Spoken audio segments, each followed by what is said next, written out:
سبکتر ای خدا کار جهان بر هر پدر گردان. پدر نیکی ما خواهد تو کارش نیکتر گردان.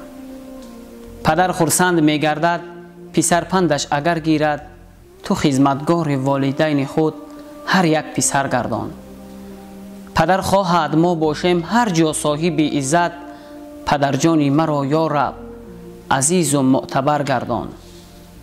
اگر فرزند نالایق پدر را می دهدش نام، به خاطر پدر یا رب تو جایش را سقر گردان. دلی مادر حساس است و بود قلبی پدر پرخون، پدر را هر کی رنجاند و را زیر و زبر گردان.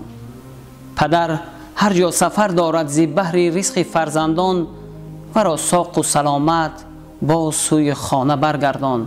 پدر هر صبح دم دارد دعا بر جان فرزندان، دعایش در دهانش ای خداوندا شکر گردان. چون این دارد طلب شریف ز درگاه تو ای یزدان، کسی قدری پدر داند و را دور از خطر گردان.